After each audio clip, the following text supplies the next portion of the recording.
15 people showed up to your game night. They love Werewolf, they love Mafia, but they want something new. Luckily, you got Echoes in the Airlock. Echoes in the Airlock is a 4 to 20 player social manipulation game where everyone stays engaged even after they're eliminated. It takes place on a failed space mission where there's only enough life support for one of the crew members to make it home. They must vote each other out of the airlock one by one. The game is built around raw group manipulation tactics, but there's a twist. The final round, only the eliminated players vote. Make too many enemies, and they'll get to you in the end. The game is held in a mint tin, so it's super portable. It comes with 20 roll cards, 40 voting cubes, and 6 rule cards. Setup is quick. Deal each player a roll card face up. Each roll card gives you a special rule-breaking ability to help you win the game. Make sure everyone knows what each roll card at the table does. Through my hundreds of playtests, players have never had a problem remembering the abilities once the game gets going.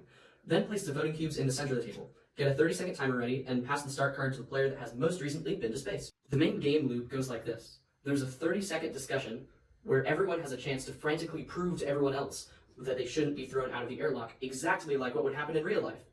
When the timer runs out, each player points at the player that they want to eliminate. Now, each player gives a voting cube to the player that they voted for.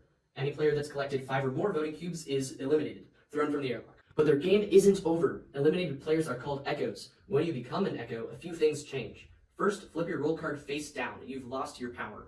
Then, return your voting cubes to the center pile. As an echo, you can't win the game, but you might still decide who will. Echoes can talk, debate, and argue just like before. Echoes also continue to vote each round, but they do it together, casting a single shared vote for whoever the most echoes vote for. Because of this, echoes usually gather together at one end of the table, plotting revenge and whispering strategy. They loom over the living players, their influence growing with each elimination, adding pressure and excitement each round. Play continues like this until exactly 2 players remain. Of course, if only 1 or 0 remain, the game ends immediately. It is totally possible for everyone to get so worked up that everyone is thrown out of the airlock and everyone loses. Once only 2 players remain, double the timer to 60 seconds. Everyone debates who should be eliminated next, but only the echoes vote. The echoes control the final decision, and the final 2 survivors have a chance to plead their case, calling in favors, explaining away their earlier votes, and promising never to do it again. When the timer ends, the echoes vote for who to eliminate. Majority rules, and the surviving player wins. If the vote ties, everyone is thrown out of the airlock and no one wins. Because the echoes choose the final winner, every vote has consequences. You need to eliminate others to survive, but every elimination creates someone who might come back to vote against you. Winning means striking the perfect balance, powerful enough to stay alive, but likable enough that no one wants revenge.